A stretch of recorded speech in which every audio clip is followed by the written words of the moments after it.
Let's get started. Welcome everyone. This is Dive into Deep Learning, the last session where we'll be talking about generative adversarial networks. This is what we'll be talking about today. We'll be talking about generative models. We'll be learning why do we need generative models, and we'll be looking at one specific type of those, which is generative adversarial networks. We'll talk about how to train these networks. We'll talk about deep convolutional generative adversarial networks, and we'll be coding one of them today. I'll also sort of talk about what conditional GANs are, and then some applications like cycle GAN, and so on. Okay, so the aim with generative models is that given we have some data, we want to generate more and more of such samples. So what I'm showing you over here is some extremely blurred images of like a bird over here, or maybe a plane over here, and this is the training data which we have. This is the probability distribution of the data, which is P of X, and then there's a data subscript.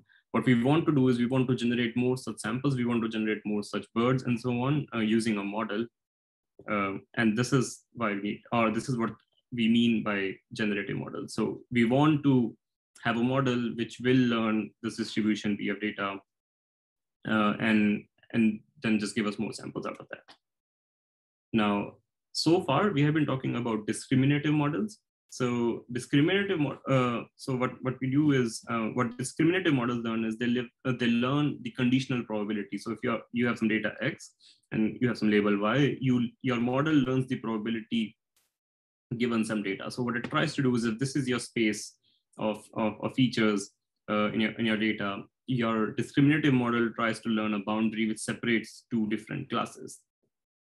Generative model, on the other hand, instead of learning conditional probability, they learn the joint probability. So they just try to learn what kind of samples are placed where in your feature space, rather than learning how they depend or how are they conditionally dependent on where they are.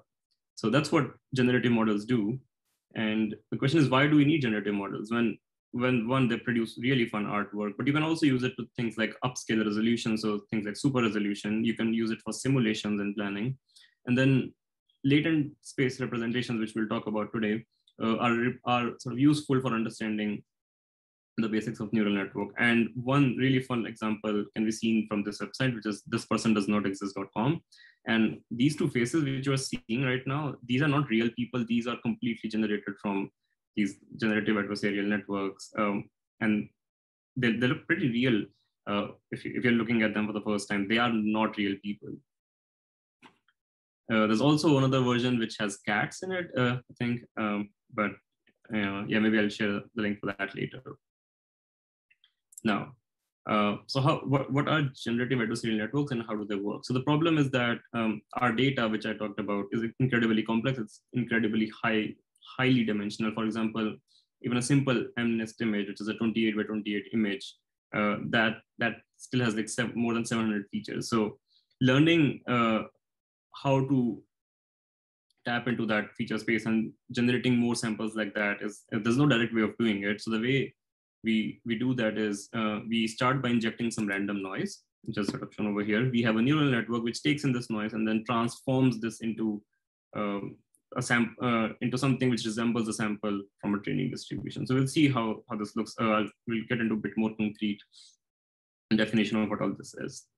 Okay. So the way it works is you have two networks. One is called a generator, and the second one is called a discriminator. And to the generator, you just feed in some random noise. It takes in this random noise and transforms it into some images, which we want to do. In this case, we're talking about images because it's easier to visualize. Then you have another network, which is discriminator. And the job of discriminator is to tell whether the image which it was given was a fake image, that is, was it from a generator, or was it a real image? So this is something from your training set.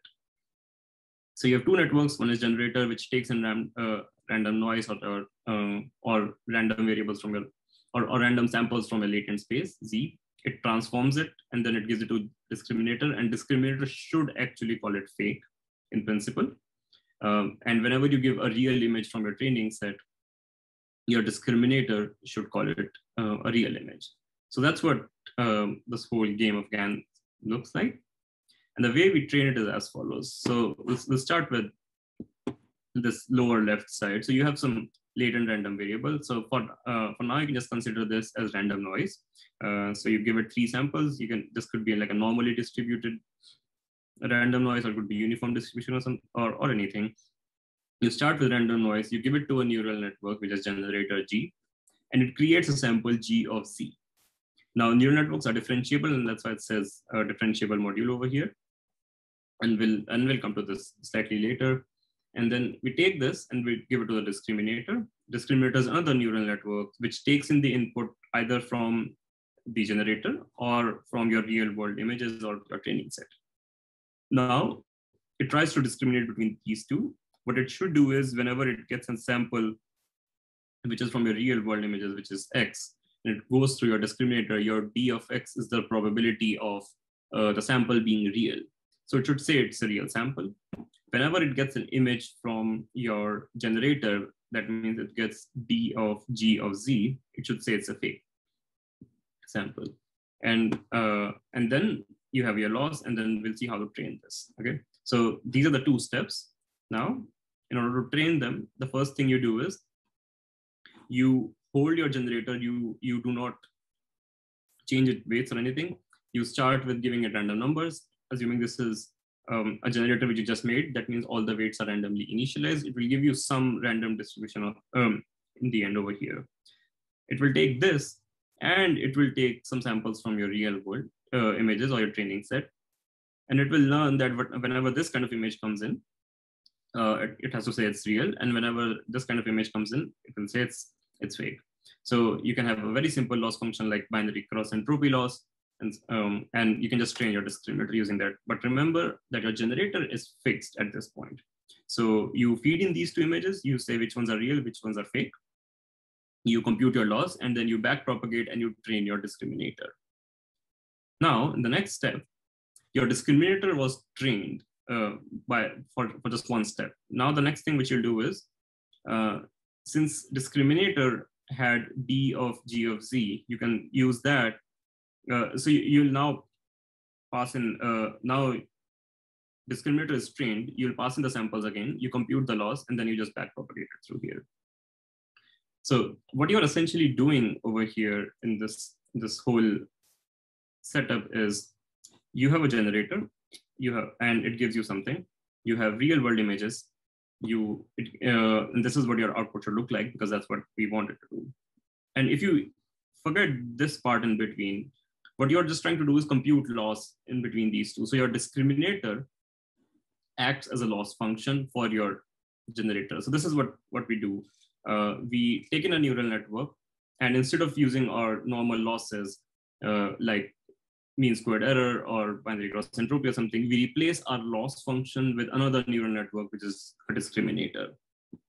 It compares these 2 images for us and just give us the loss, which we can then backpropagate. And hence, these are differentiable modules, because our binary cross entropy and our mean squared error loss functions are differentiable. So that's why it's called a differentiable module over here. This is one of the necessities, and hence we just use a neural network over here. So that's what is happening. So you take a generator, give it a sample, give it to discriminator. Discriminator should call it false, or it should learn to call it false. And then it should learn to call samples which are coming from the real world images as true. So what it turns into is like a balancing game between discriminator getting better and better at distinguishing real images and images from a generator. At the same time, your generator starts to get better and better in fooling the discriminator. So this is what we have learned. So you start with training a discriminator 1 step, and then the next step you train the generator, and so on. You keep alternating between these 2. Now, this is what the loss function sort of looks like. It's called the min-max loss, and we'll go over this. So we'll first look at this term over here. So D of X is the probability of discriminator saying X is X, which comes from your real world data set or from your training data set. D of X is the probability of saying that this is actually real, or this is actually true, or this value is 1. So we use log of this just for numerical stability. So this is what this term is. An expectation of P drawn from P of X is basically you want to do it over a mini batch. So you want to take an average over this, and hence the expectation value. So this is part 1 of your loss, of a min-max loss. Now, the second part, we'll start with this one. So G of Z is the sample generated by the generator. It goes into the discriminator. So this is D of G of Z. And now what we want is this probability to be maximum. And what we want is that the discriminator should minimize this number, which is it should learn to say that the samples coming from the generator are fake. So we want this probability to be as low as we can make it, and this probability to be as high as we can make it.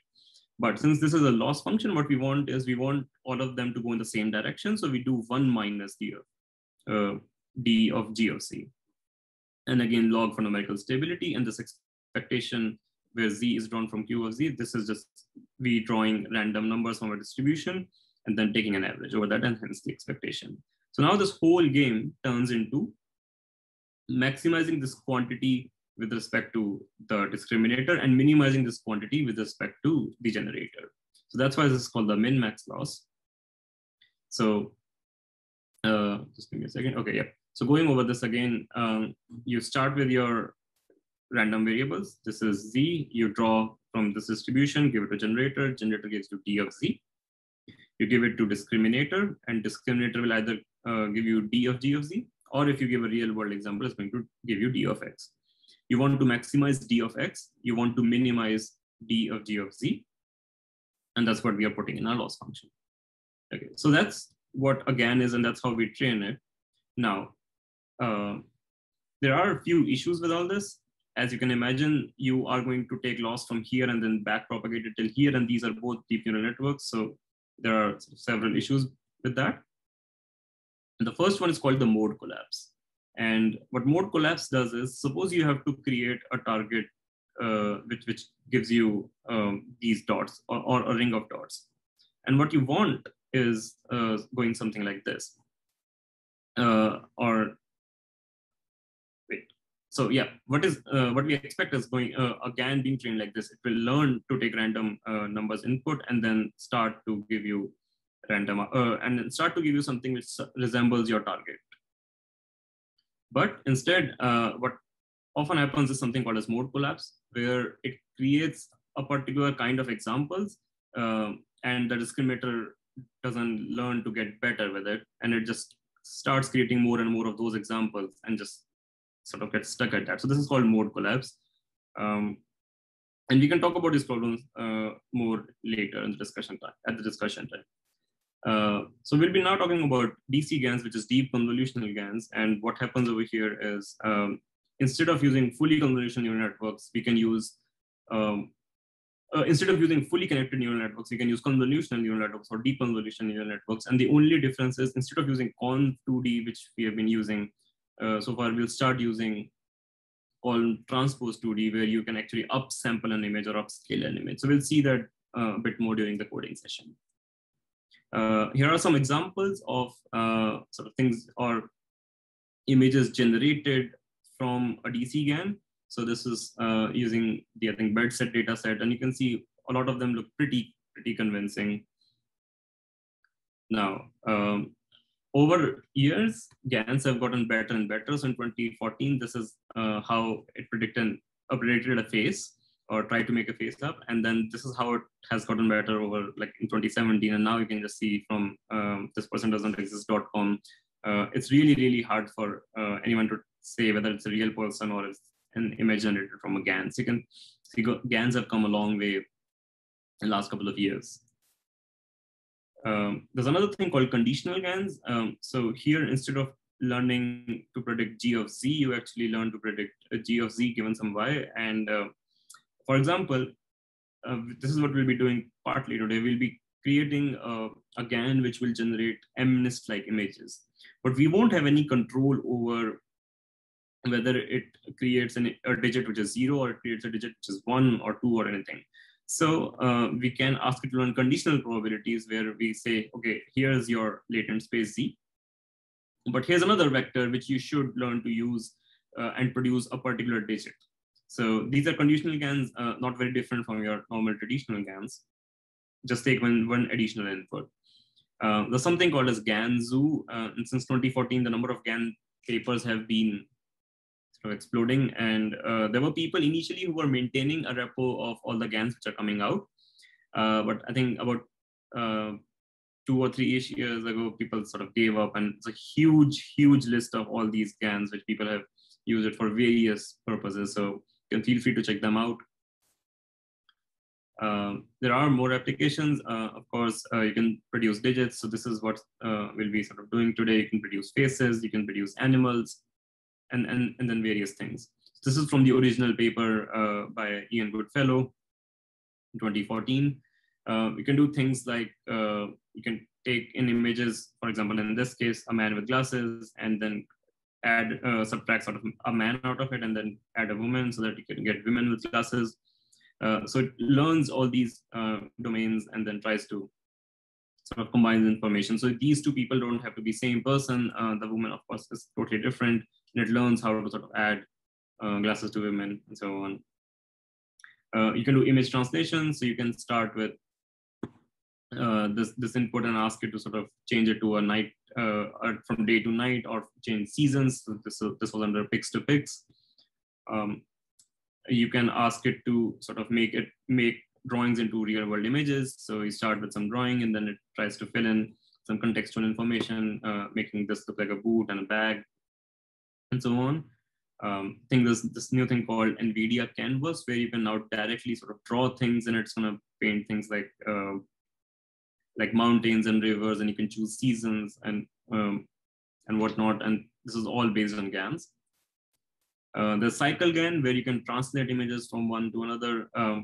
So you can have things like horse going to zebra. You can see it does a fairly good job, because in nature, you'll never see something like this. You'll never see a horse and a zebra standing in an exactly same pose. So this has to be done in a completely unsupervised manner, where you do not have any one-to-one correspondence between your input and your output.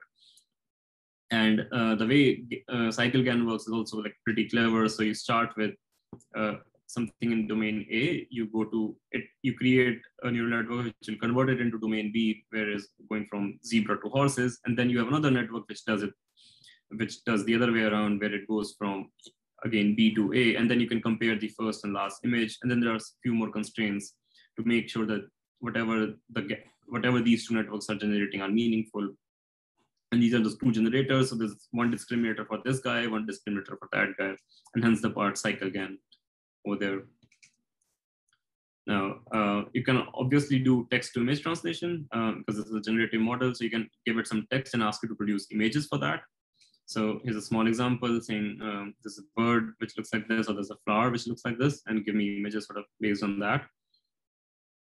And here are a few references if you want to look more into what GANs are, how they work, and what all things have been done with them. And I'll be, yep. Okay, sounds good.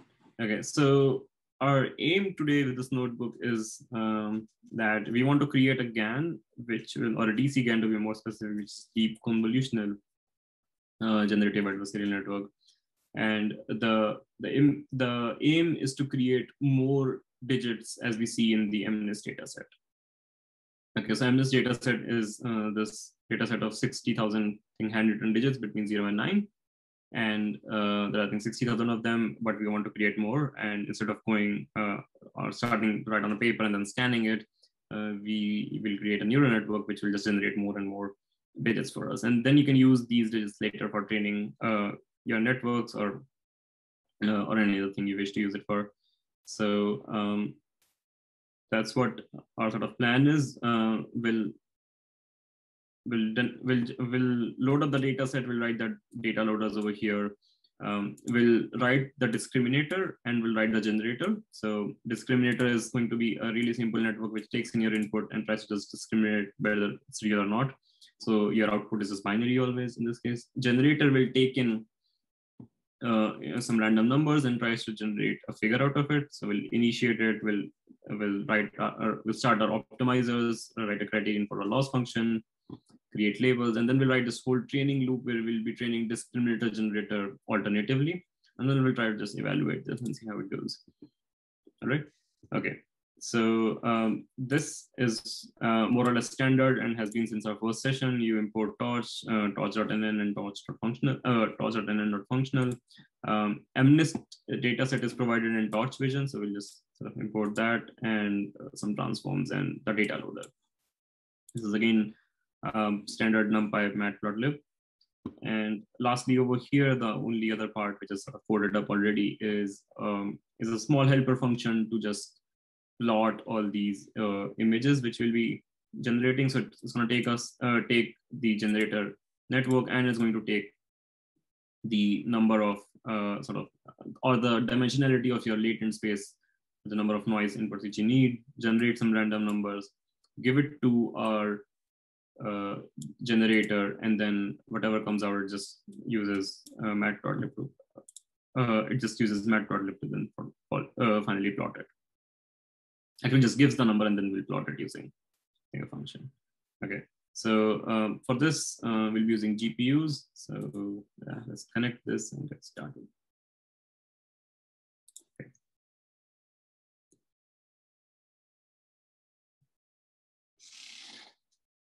All right. So the first thing is, of course, we want to use GPUs. So we're going to do torch device, and it's just called 0. All right.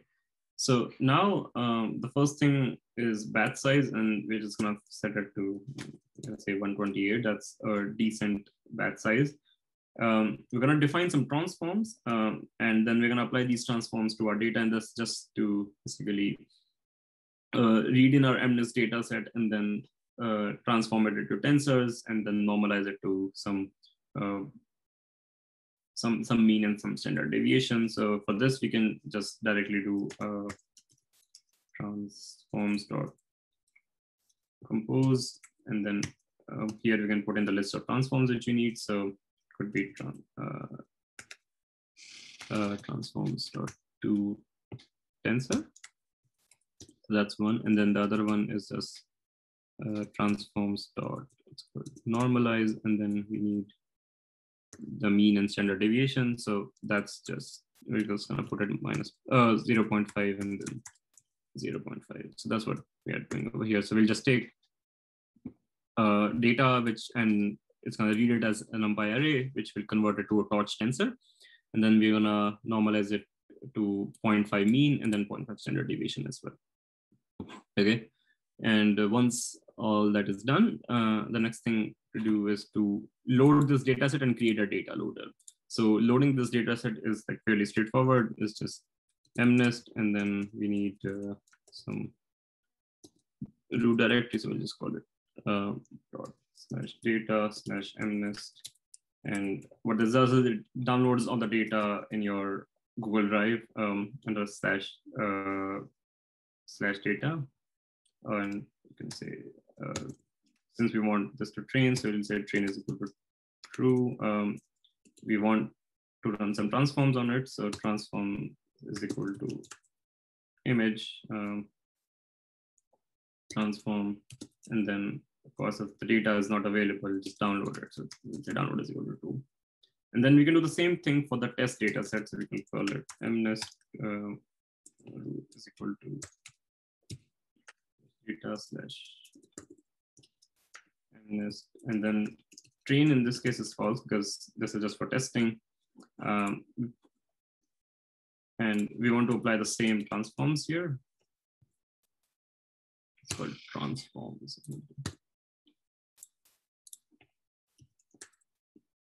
Equal to image transform, and then first download is equal to true.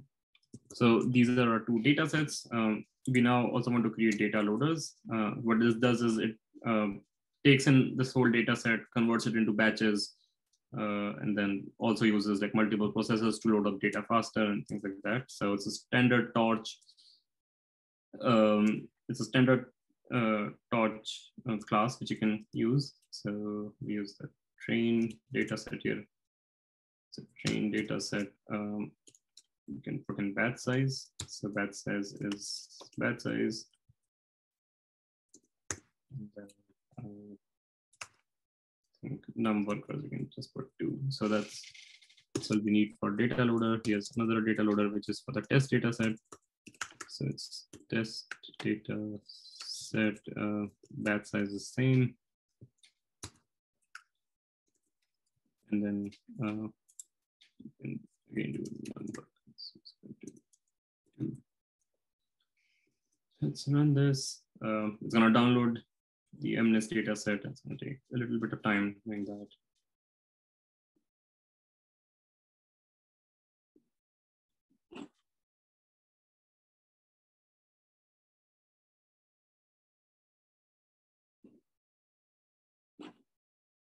So while it's doing that, I'm also gonna add one more thing, which is called drop blast. And what this does is our batch size is 128. So if in the last batch, when it's iterating over everything,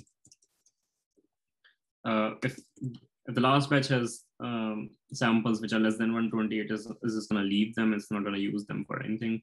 It's going to be fine since we're going to run this whole thing for multiple epochs, and it sort of shuffles your data set. So that's all right. So that's so that runs. Okay, and we have used data loaders before, so this is nothing new. And now the first thing which we want to do is we want to create a CNN which sort of does the discrimination for us. So it has to take in 28 by 28 images, and then it has to, so it's a normal CNN classifier. This is what we have learned in session 2. It's going to take in your images, and it's just going to learn how to classify between them as 0 and 1. 0 would be for fake images coming from generator, and 1 would be real images coming in from this MNIST dataset which we just made. Okay, so this is very simple. We are just going to write all the convolution layers at once and all the funny connected layer again as once in this nn.sequential. So let's start with that. So we start with images which come in like 28 by 28. So we'll write a convolution layer so that it halves. So we'll write a couple of layers so that it goes from 28 to 14, 14 to 7, and then 7 to 4, and then we can sort of flatten it and use the fully connected layer, which can just tell us what the final output is. Okay, so this is what we'll do. So we'll start with nn dot con2d. Okay, we'll have in channels, which is like an input over here, which is just 1 because it's a grayscale image. We'll create 512 sort of filters with 3 with kernel sizes 3, strides as 2, padding as 1, and then we won't just put any bias in it. And I'll tell you why we aren't putting a bias here, because we are going to use batch norm. So what batch norm does is it takes in your data, and then it across the whole batch, it tries to learn what your mean and standard deviation should be, so that your data which is coming out of after batch norm has mean 0 and unit standard deviation, and which is also what sort of bias allows you to do. So you can put bias is equal to false and use batch norm. So it's one of the tricks which have sort of come up over the past years, past couple of years, saying you actually don't need bias when you're going to apply batch norm right after it. So we're gonna have batch norm, and it's gonna take 512 samples because we'll have 512 sort of channels coming out of here. The other thing is the activation function which you need to apply on this, and we'll apply leaky ReLU instead of ReLU. So ReLU is at less than 0, it's going to give you a value of 0, and for anything greater than 0 is going to give you whatever that value is. So it's a max of between 0 and x. The issue with ReLU is that if your values are negative, ReLU gives you 0, and the gradient is 0 over there. What leaky ReLU does is it gives you, instead of giving 0 for values as in 0, it gives you a function, it gives you a straight line or a one-to-one mapping between your negative input with something which has a really, really small slope. So that's what we're defining over here, 0.2 as a slope. So that's what our sort of first convolution block is. And since our stride is 2, it's gonna go from 28 to 14 directly. And then we're gonna do the same thing over here again. We'll again apply convolution patch norm, and then leaky ReLU again to go from 14 to 7. So again, con2d, Now we'll have 512 samples will go to 256 instead of higher. Again, a kernel size of 3, stride of 2, padding of 1, and then bias is false. So again, and in dot batch norm 2D, again 256 here, and then dot. Now this with 0.2 as our slope. Okay, so that's done. That's normal. That's all right. We're gonna go from 7 to 4. So again, nn dot on 2D will now start from 256, and now we'll go to 128. Kernel size of 3, strides of 2, and padding size of 1. Bias is false. And then nn dot batch norm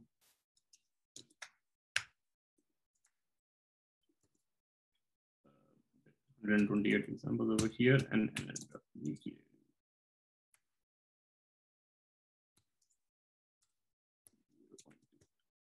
Okay, so that sort of that finishes our convolutional part of the discriminator. In the sequential, this is what we'll get over here. We'll get 128 over here. We'll actually also apply one more thing, which is nn dot.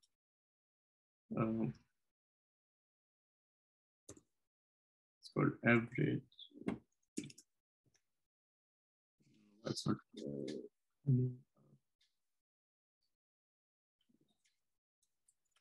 This is sequential networks. So they all go into one after the other.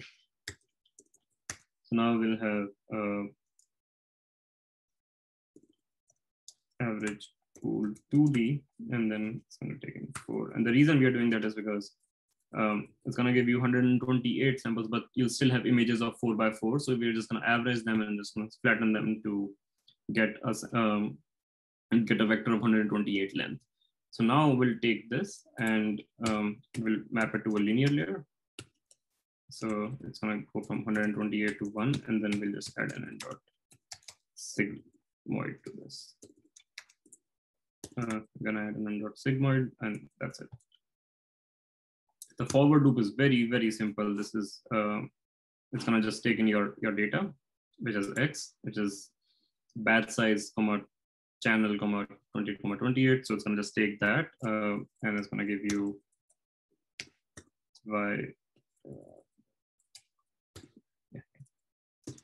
y is equal to self.conv. It's going to take in your input. It's just going to give it to convolution. It's going to give you something which is batch size, 128 over here. But you have to do some jugglery for dimensions to make sure it looks like that. So y.view, and then y.size 0. Just bear with me for that. And then once that is done, now you can do y is equal to self.fully connected, and then give it to y, and just return y. So that's what we are doing over here. It's going to take in an image, which is 28 by 28 by 1, down sample it sort of using convolutions to go from 28 to 28 to 14 to 14, then 14 to 14 to 7, 7 to 4. And then we apply an average pool over here so that we just, because this is going to give you 128,4,4. So we average over the 2 spatial dimensions, and then you're just left with 128, which we then use a final fully connected layer to map, right? So that's our discriminator. Now comes the interesting part, which is the generator, okay? And we were talking about this latent space Z, and here we're gonna set the size of that, or the length of that vector, the latent vector, as 100. You can play around with that. There's no set reason why we call it a 100 number over here, but that's what it is. Okay. So the first thing we're gonna do over here is we're gonna create a fully connected layer, and it's gonna look like this. So nn dot sequential, and then nn dot linear. And what it's gonna do is it's gonna take in your input size. So what is it called? It's called input size, yep. And then it's gonna map it to 4 into 4 into 512, okay? And the reason why we're doing it this way is because we're trying to sort of create an architecture which is opposite to this. So we started, so we had a linear layer which was 128, and then before that we had something which was 4 by 4, which we average pooled over here. So we'll do this over here, so that we have 4 by 4 by 512, and we'll sort of reshape it later, and then we'll use up convolutions or deconvolutions. It's called con2d transpose, which will up convolve this and give us a shape which is sort of bigger than what we had input over here. So now we'll just use ReLU over here, and then that's it. So that's our fully connected part so far. And now we can write the convolution part of all this. So that's independent of sequential. Okay, so we'll try to sort of follow whatever we were doing earlier.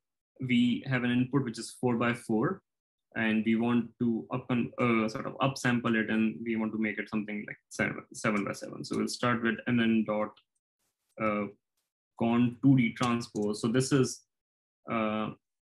applies a transpose convolution or a deconvolution, where instead of going from smaller dimensions to, instead of going from higher dimensions to smaller dimensions, it does the other way around. Okay, so we'll have 512 channels, because that's what is going to come out of this. We want to go to 256 now, and then we want, so if you see the input, so we want a kernel size of 3. We again want a stride of 2, padding of 1, and then bias is false, because yes, we are again going to apply batch norm on this, and then dot batch norm 2D, space over here, yep, batch norm 2D with number of features as 256. And now we can apply dot ReLU. So that's part 1. So now we have started, now we have gone from sort of 4 by 4 to 7 in this case. And now we'll go from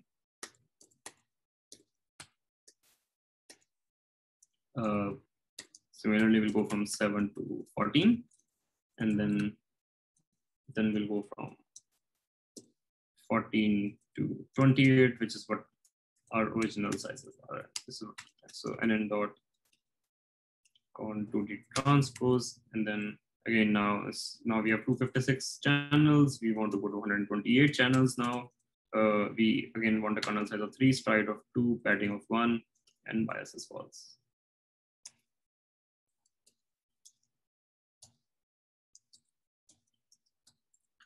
And dot batch norm 2D with 128 and ReLU at the end.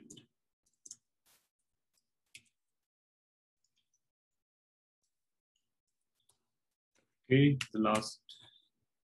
This is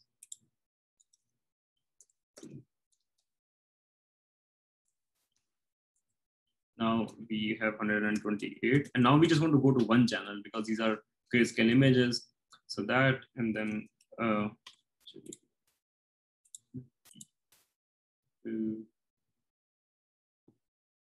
like 1, and again bias is equal to false. And batch norm 2D with just, we actually don't need batch norm anymore. We'll just apply an activation which is tan edge. So all of our images which are going to come out of this, they will be of size, or they will be normalized between 0 and 1, because that's how tan edge works. And while plotting them or something, we can actually sort of take care of that. There's also one small thing, which is, I think the kernel size of 3 won't work. I think we might have to use 4, but we can actually run it and see, and if we need it, we can change it. Okay, so the forward loop again is sort of fairly similar, except we have to do again a little bit of jugglery in terms of dimensions. So we have to do x dot view x dot size 0, because that's batch size, and then put -1, and then say y is equal to self.fc of x. And now what has come out of this is 4 into 4 into 5, 12. So we need to sort of reshape it. And also this batch size. So we now need to reshape it so that it becomes like a 4 by 4 image. So now you do y is equal to y dot view, y dot size 0, and then 4, 5, 12, 4. Okay. So we take this, we give it to our self.conv, and then we just return y. So that's what we have done. So we've started with your discriminator, which is going to take in your images, and it's going to just say yes or no to those. And then you have generator, where you're going to start with a vector which has random numbers in it of length 100, and it's going to use your up convolutions or con transpose 2D to give you images which are of 28 by 28 shape. Okay, let's run this. nn.damage. Okay, yeah. See us. Okay, so that works. I have a quick question. Yep. So while you were adding the tanh at the end of the generator's convolutional Yes. module, you mentioned tanh is between 0 and 1, but isn't it between -1 and 1? Oh, yes. Yep, thanks for should pointing out. Sigmoid? Sigmoid is between 0 and 1. Tanh is between -1 and 1. Yes, yep. Thanks for pointing out. Yeah. Yep, yep. I was. Thanks. Yep.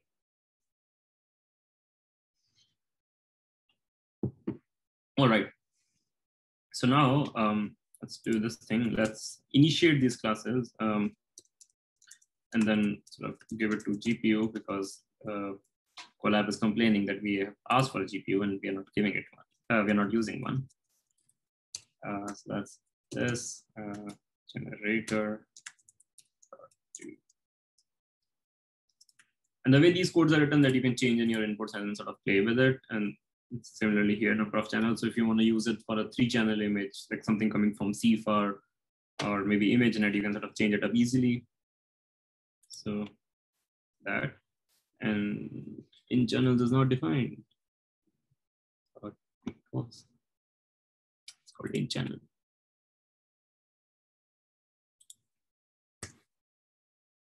Okay.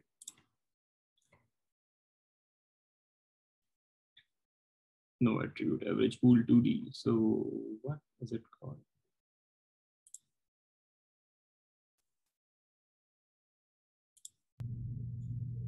I think it's just AVG instead of average. Oh, okay. Thanks. Oh, I see. Yeah, that's why it wasn't coming up when I was typing it. Yep. Thanks. And running.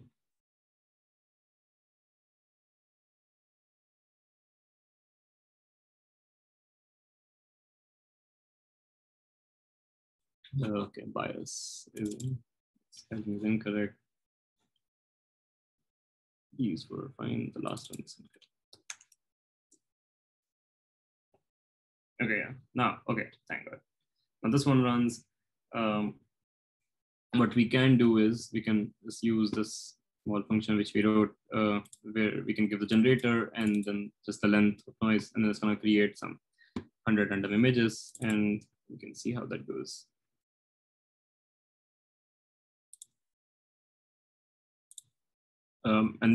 So we are doing this just to sort of test whether whatever we are doing over here gives the right dimensions or not.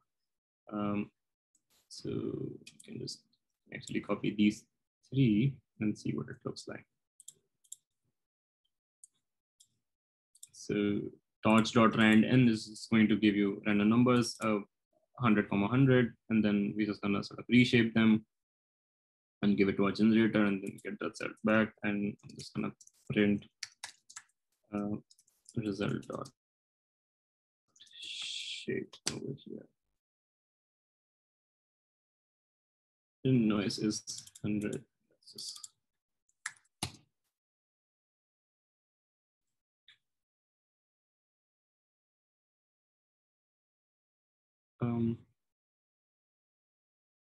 so it cannot reshape it as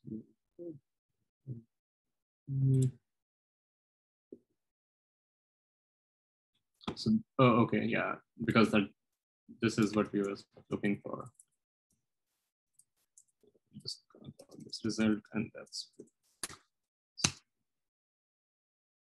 yeah. So the way we have designed our convolution is not giving us 28 by 28. That's giving us 25 by 25. So I think yeah, we change this to 4 and this to 4. It will give us that. Yeah, now it is 100. So now we can use this function over here. So these networks are right now randomly initiated. That means whatever we input in this is going to give us some random images. And that's what we should be able to see. Yeah, so that's what it has given us. That has given us completely random stuff right now. And you'll see within training of like a couple of epochs is going to give us some meaningful results. So the first thing we need to do is we want to have a loss function. And then what we want to do is we want separate optimizers for one for discriminator, one for generator. We'll run it for some number of epochs, and we'll run it in steps. So first is that n noise is just a dimension which we'll set to 100.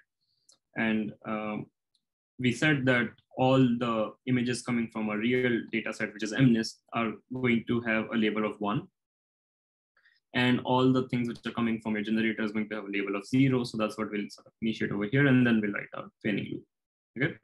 So our loss function is very simple. It's just binary cross entropy loss. So nn.bce, which is binary cross entropy, and that's it. Okay. And our optimizers will be using torch.optim.atom. Then what it needs inside is params. So our discriminator is called D and generator is called G. So it's D dot parameters, and that's pretty much it. Learning rate and everything else is we'll just keep it as default. We want to sort of tune that. So torch.atom again G dot parameters, and that's it. So that sets our loss function, our optimizers. For now, I'll just run it for like 3 epochs. It takes some amount of time to run this, but we can sort of see how it looks like, and if there's more time, we can run this and take questions. So step is just a counter, so I'm just going to set it to 0, and noise is the dimension which I'm going to set to 100. Now, that's fine. D labels over here, we said discriminator labels for real. So we want them to be 1. So this is going to be torch.ones. And it's going to have a shape of your path size and comma 1, because that's what the output is in the end. And then we want device is equal to device. Okay. For fake, we want torch.zeros. And again, same size, which is batch size comma 1. And then same device, because we want to create all of these on GPUs directly, so that we don't have to transfer them. Device is equal to device. Okay, done. So now we'll do this whole training process which we talked about. We'll start with giving some real images to discriminator and some images generated from the generator to discriminator. And then we're going to ask the discriminator to update its weights. Once that is done, we are going to go to the generator saying, hey, generate some more images, give it to the discriminator. And then we're going to ask it to compute loss and then update the generator. So we're going to upgrade discriminator first, generator later, and then in each step, it's going to keep sort of doing that. Okay. Now, to do that, we'll do x is equal to images dot to device. So this is coming from our MNIST data set. So these are our real images. Okay. And then what we're going to do is we're going to ask it to go through our discriminator, so d of x. So this is the same d of x which we had in our loss function, the min-max loss function. And then we can compute the loss over here. So this is criteria, and it has to take in the X outputs, and it has to compare it with the real label, which is the labels. Okay, so that's part one of it. Now we want to create all these random numbers. So this is torch.rand n, and it's gonna create batch size comma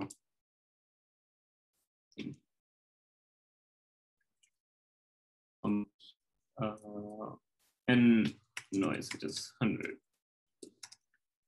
Okay, and then set in device. Yeah, I can set in device directly here. So I don't have to do it to device.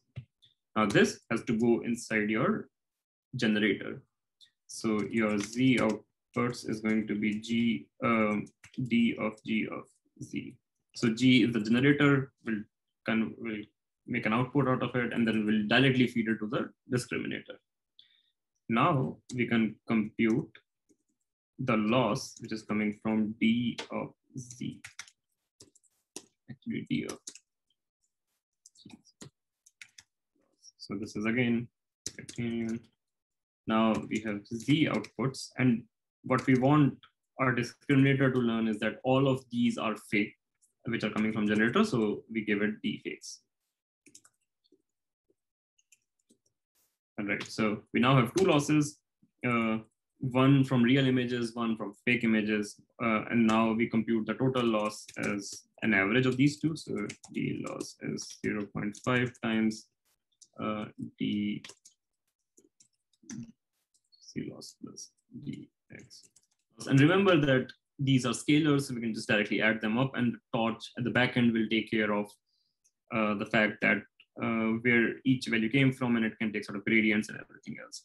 So as we do d.0grad, because we first want to only update the discriminator, and then we do d0 loss dot backward, and then we do d opt dot step.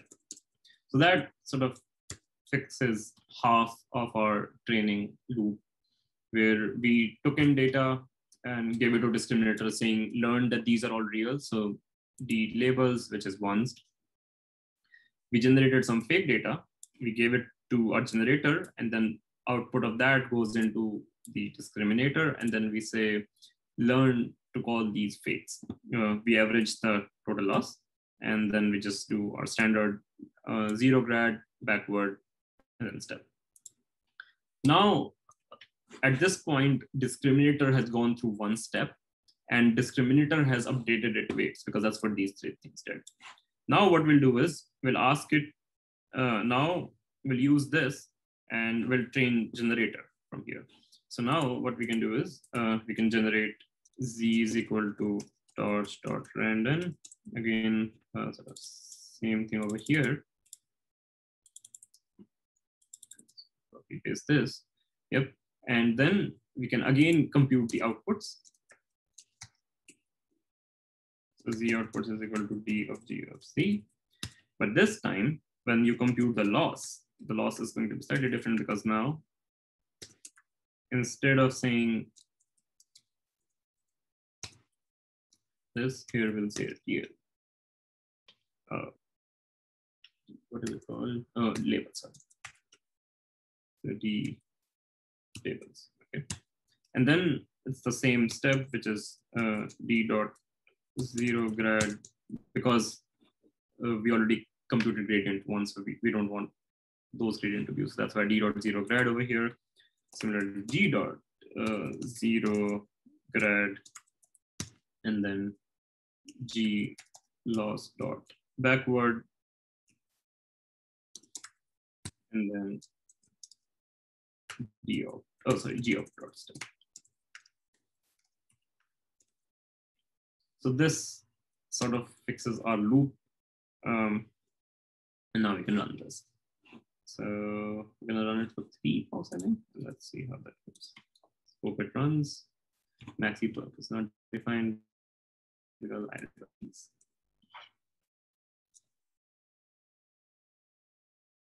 So you can see there are 2 losses, and what you'll see happening is they're gonna oscillate now, because it's like a game of equilibrium where if one increases, the other one has to decrease.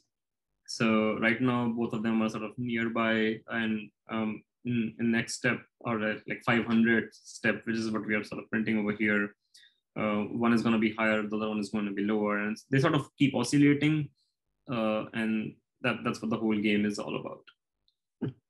So let's wait for some time. So you can see this became incredibly low, this became incredibly high. Okay, this doesn't look very good to me, but yeah, let's see how it goes. Because when I prepared this notebook, they sort of kept oscillating between like the 0 and like 0.5 and 2. In this case, it looks like the discriminator is just going very, very small, and generator loss is becoming really huge. But yeah, let's see how it goes. So yeah, once that is done, all we are doing is just showing, asking it to create some random images.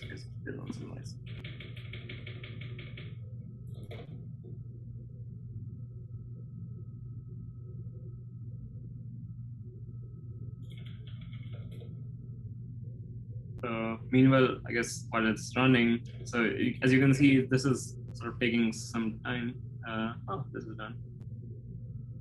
Okay, so it didn't give us any reasonable thing. It looks like I'm gonna do one thing. I'm gonna run this for 10-ish epochs, and while this whole thing runs, you can take questions. So let's restart and run all.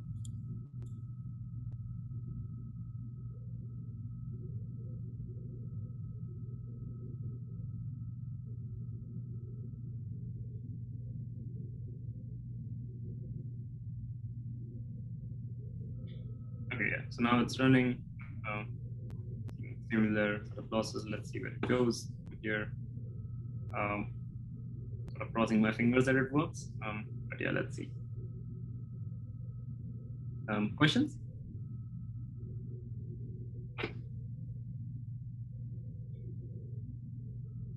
Yeah, I guess the same thing is happening again for some reason.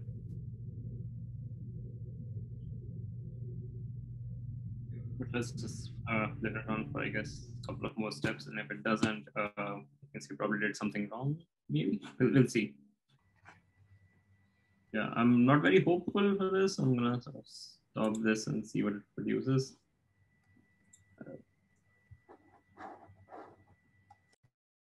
Well, you can see it's slightly resembling, or maybe very slightly resembling something, which is maybe this is like 4 or something. You can, if you wanna call it that.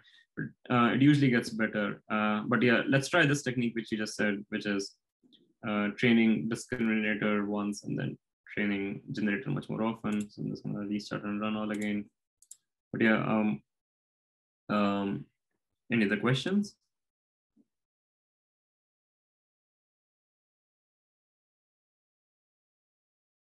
Can you go up to the transformations code part?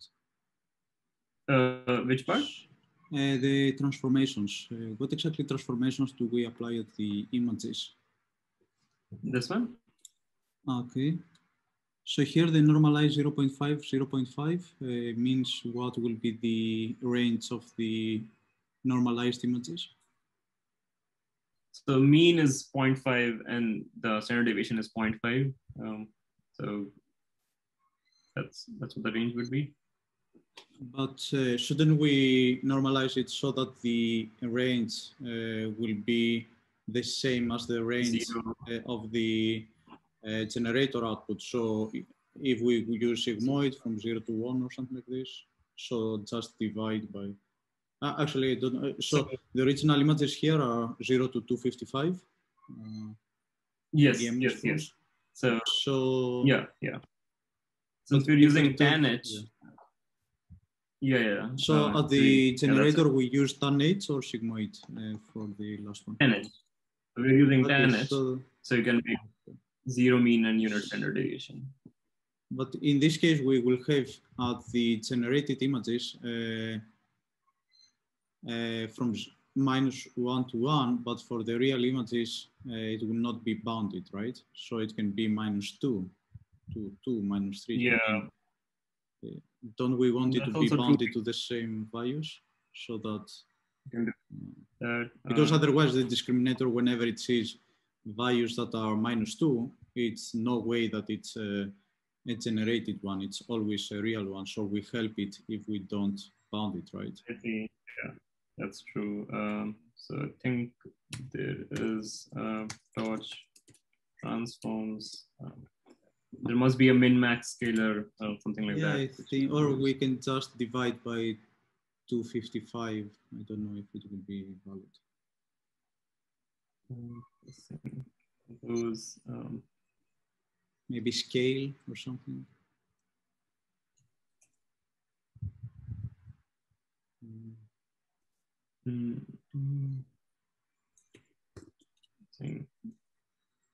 min-max or so what all? So that's normalized, which is mean and standard deviation.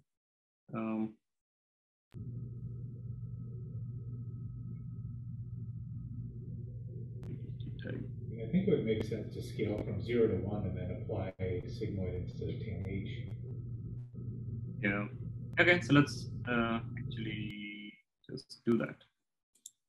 Forget that transformation. You can sort of remove this, and what you can do is in our loop, which we have done over here, you can do x is equal to x minus 255 divided by 255. So that's gonna make it between 0 and 1. We want it between minus 1 and 1. So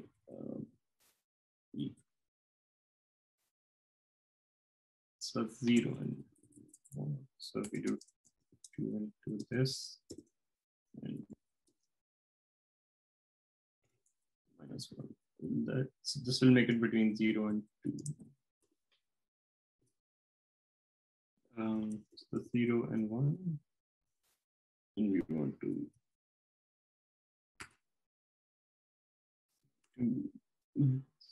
this will make it minus 1. No. Why do we subtract 255? Because the values are from 0 to 255, right? So, oh no, sorry. No, that. I mean, we can right. just divide by 255, so it's from 0 to 1. 0 to 1. Then multiply by 2 from 0 to 2, and then subtract 1 from minus 1 to 1. Yeah. It goes from 0 to, so it goes from 0 to 2 now. So minus 1. Yeah, so that goes from minus 1 to 1. Yeah, so that was correct. Yeah, okay. Good. Do we have to write it as a float to 55.0? I don't know if it will take it as. I think 2 tensor sort of does it already, but we can do that also. This should do it. So yeah, that's 10 more than 100 for. Just gonna run it for 3 epochs again. Let's see how it goes.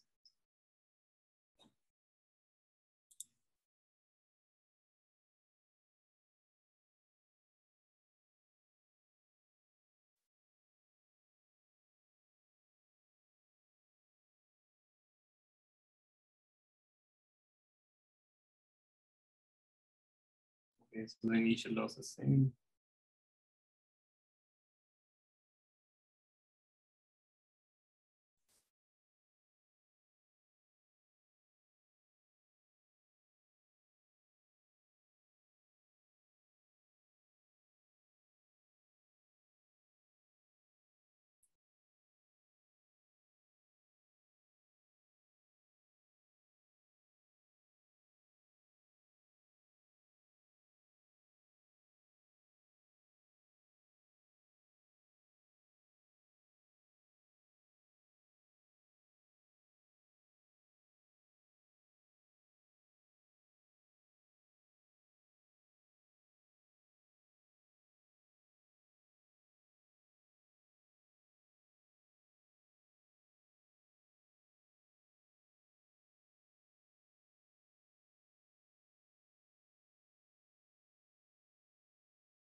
Okay, yeah, so this looks slightly better.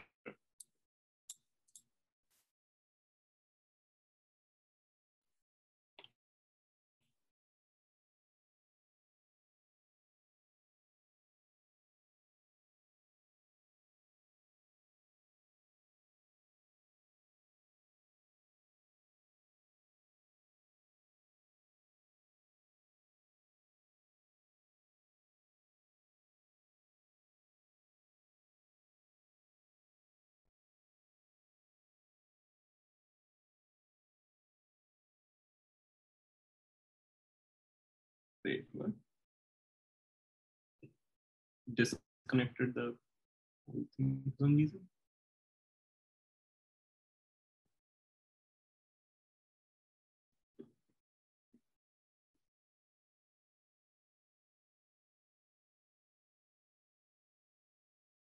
Not really sure what's going on right now.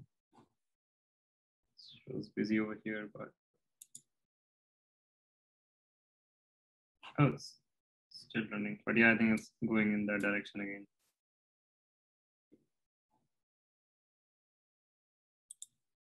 Anyway, stop this and see.